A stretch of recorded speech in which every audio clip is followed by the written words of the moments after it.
নন্দিত অভিনেতা মোশারেফ করিম তার জনপ্রিয় নাটকের শেষ নেই।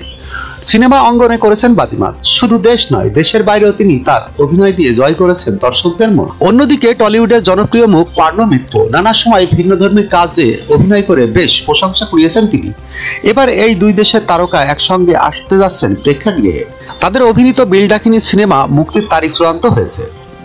পোস্টার উন্মোচনের মধ্য দিয়ে সিনেমার নির্মাতা ফজলুল করিম তুহিন ঘোষণা দিয়েছেন 24 জানুয়ারি দেশের প্রেক্ষাগৃহে মুক্তি পাবেন বিল ডাকিনী। সিনেমাটি নিয়ে মোশাররফ করিম বলেন, এই সিনেমাটি আমার অনেক প্রিয়।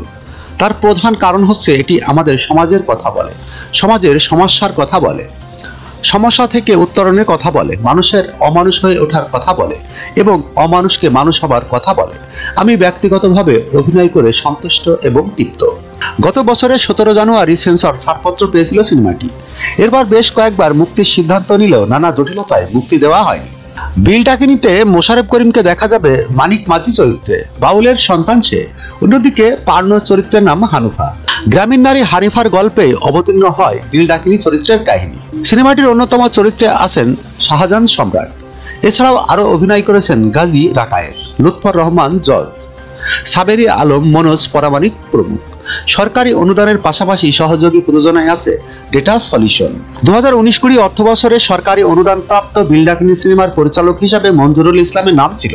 পরে তার বদলে সিনেমাটি তুহিনকে পরিচালক হিসাবে দায়িত্ব দেন প্রযোজক আব্দুল মুমিন। যখনকার খবর তখনই দেখতে চোখ রাখুন সুন 24 টিভিতে। চ্যানেলটি সাবস্ক্রাইব করুন।